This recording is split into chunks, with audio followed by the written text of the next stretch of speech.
Donc, bonjour à tous. Je suis désolé, il y a eu un petit souci technique, ce qui fait qu'il y a eu un petit intermède. Donc effectivement, merci à Célia et à toute l'organisation de MAREP pour m'avoir donné l'opportunité de vous parler des résultats fonctionnels de notre étude Marcol.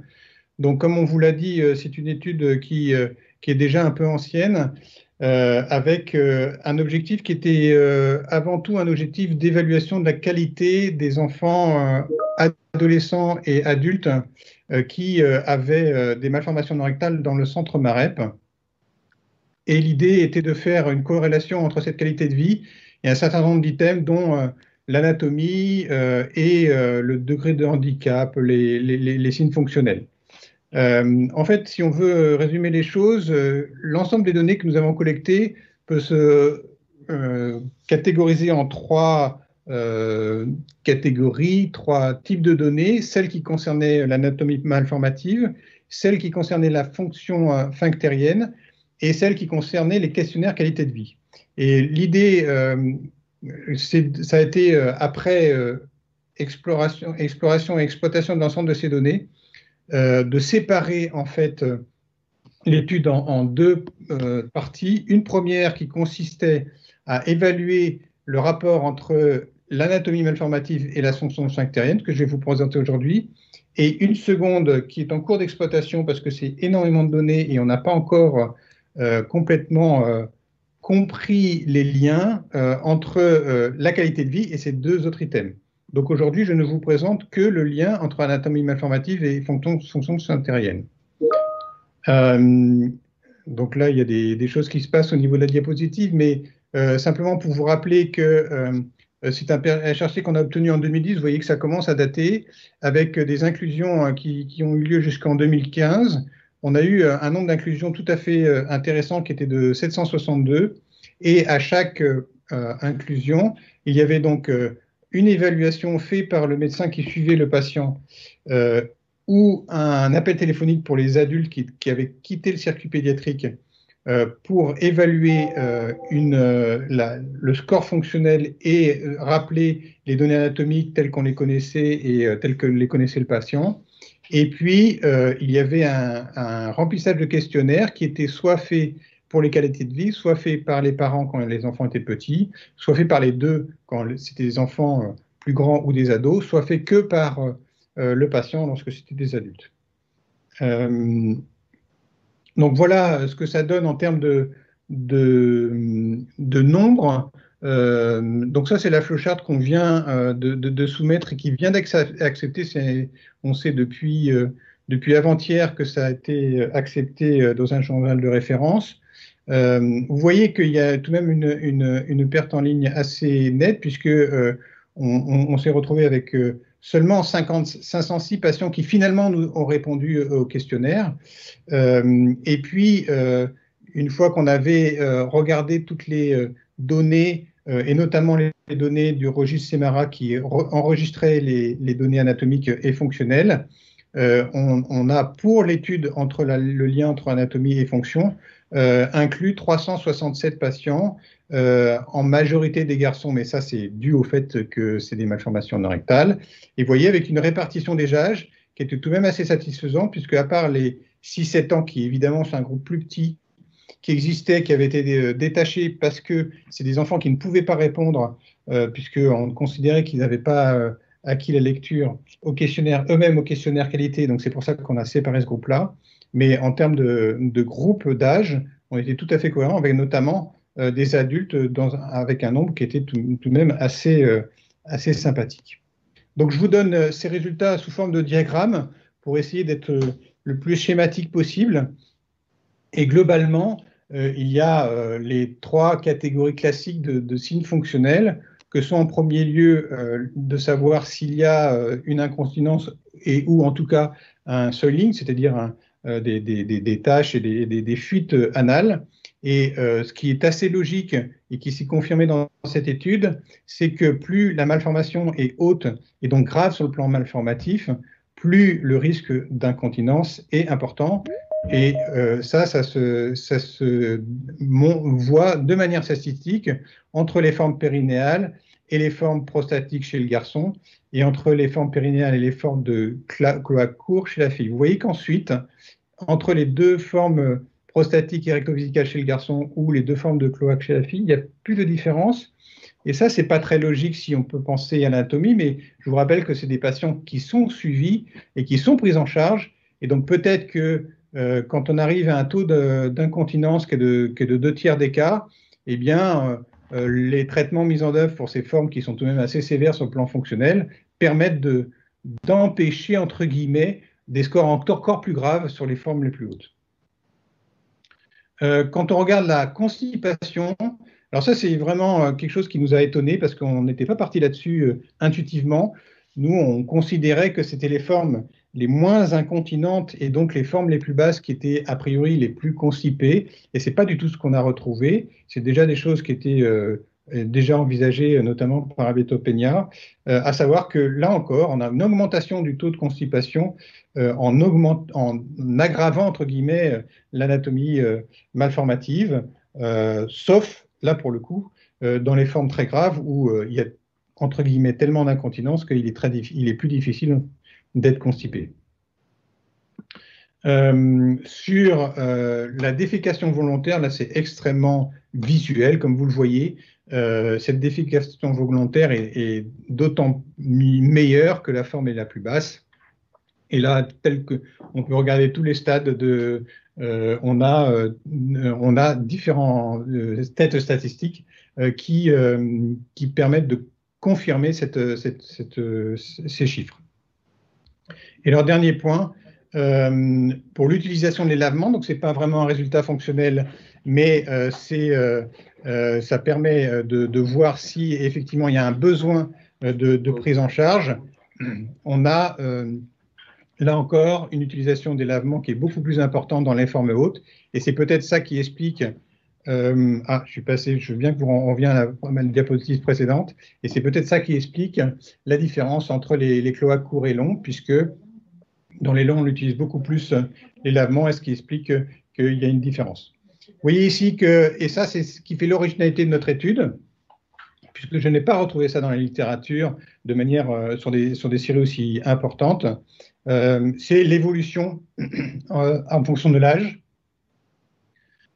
Donc c'est une évolution, alors c'est pas vraiment une évolution, puisque nous on a pris les patients en fonction de leur âge, on n'a pas suivi des patients au cours de leur vie, mais c'est pour dire que on a une interprétation qui n'est pas très facile, puisque comme vous voyez, on a parfois des différences significatives, mais sur des âges qui ne sont pas très cohérents, et notamment, vous voyez que la défécation volontaire est tout à fait meilleure chez l'enfant de 12-16 ans.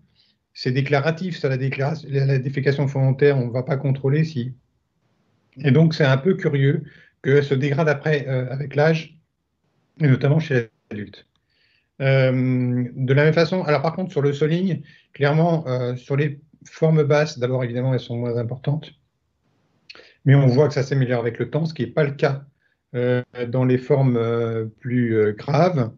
Et de la même façon, on a une constipation qui s'aggrave avec l'adolescent, mais là, il y a très probablement des liens diététiques, puisqu'on sait bien que l'adolescent et le haricot vert, ce n'est pas toujours lié, et les choses s'améliorent nettement à l'âge adulte.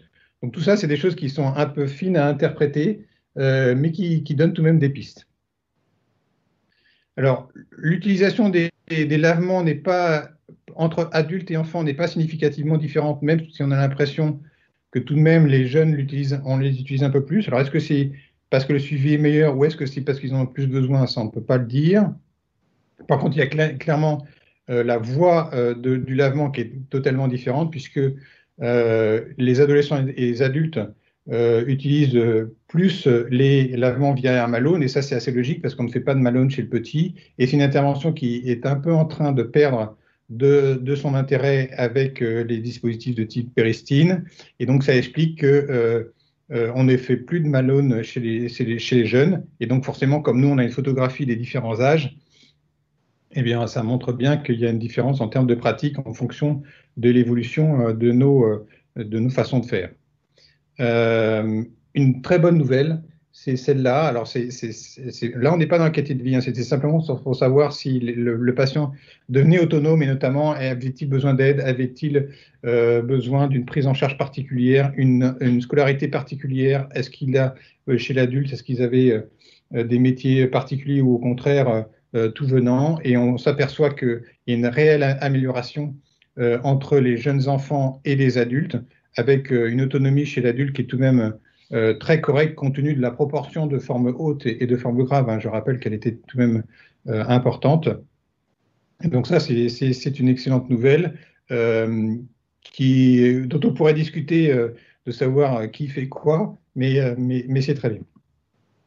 Alors après, on a fait quelque chose d'assez intéressant, c'est qu'on a comparé notre série à celle de la série de référence, qui est celle d'Alberto Peña et de Leavitt. Alors pourquoi on a pu le faire? Parce que on a utilisé leur classification, qui est la classification de Klinkenberg, et donc on avait très exactement les mêmes groupes de malades. Et donc on a pu, pour les trois éléments d'évaluation des fonctions que sont les défécations volontaires, les fuites ou incontinence ou la constipation, et alors de manière assez intéressante, il n'y avait de différence significative que pour les fistules périnéales, où clairement on avait des taux, notamment de Sonning, qui étaient plus importants que chez Peña, et des taux de constipation qui étaient moins importants que chez Peña. Mais regardez les effectifs, alors que la série de Peña est plus importante que la nôtre, on n'a vraiment pas les mêmes effectifs, ce qui veut dire, et c'est un biais de recrutement, que l'équipe de Peña prend essentiellement en charge des patients qui ont des formes avancées. Et donc, et je ne suis pas complètement sûr du suivi, parce qu'il n'a pas été décrit dans l'article, du mode de suivi, et donc on ne sait pas si suivre à long terme ces patients aux formes dites simples, ce qui explique peut-être que cette différence. Donc je pense ça que c'est plus un biais de recrutement une vraie différence de résultat. Et donc c'est tout de même très intéressant, parce que nous, on a une série multicentrique avec des chirurgiens de différents horizons qui ont différentes expériences pour la prise en charge des malformations non rectales. Et le fait par contre, on peut être à peu près sûr que la plupart utilisent la technique de Peña qui ont été publiées. Donc avec la même technique chirurgicale, mais pas dans les mains de Peña ou de Marc Leavitt, eh bien, on a les mêmes résultats. Et donc ça, on peut l'interpréter de deux façons. La première, c'est que l'enseignement est bon et nous, on a bien compris en tant que Français la technique chirurgicale et on l'applique bien. La deuxième façon d'interpréter les choses, c'est que finalement, cette technique chirurgicale influence pas tant que ça les résultats fonctionnels et que ce soit, si on fait les choses à peu près correctement, ben on arrive avec des résultats qui sont complètement identiques avec des chirurgiens de référence. Et donc, c'est vraiment pour les résultats fonctionnels, pas seulement la technique chirurgicale, mais tout ce qu'il y a autour, et on en a parlé auparavant évidemment, tout ce qui est autour qui permet d'améliorer le sort de ces patients. Donc en conclusion, c'est une très belle étude, hein, vraiment collective. C'est très sympathique de pouvoir faire des choses comme ça. On peut être assez fier d'avoir un résultat fonctionnel identique à la référence nationale, même si les résultats sont évidemment pas parfaits. On amorte, nous, une comparaison par classe d'âge qui montre tout de même une amélioration globale en fonction avec un âge de plus en plus avancé. Et on est en train de travailler, une fois qu'on aura définitivement publié le premier article, de travailler sur les qualités de vie, où c'est encore plus difficile à interpréter parce qu'on a vraiment des données très étonnantes, avec des différences entre les sexes, avec des différences entre la qualité de vie qu'on estime à l'école, celle qu'on estime à la maison. Et donc tout ça, c'est assez complexe, ce qui explique le délai qu'a rappelé Célia entre le collecte des données et puis leur publication. Je vous remercie et donc je réponds évidemment à toute question. Merci Guillaume. Est-ce qu'il y a des questions sur le chat, Ségolène? J'en ai pas vu passer. Comment...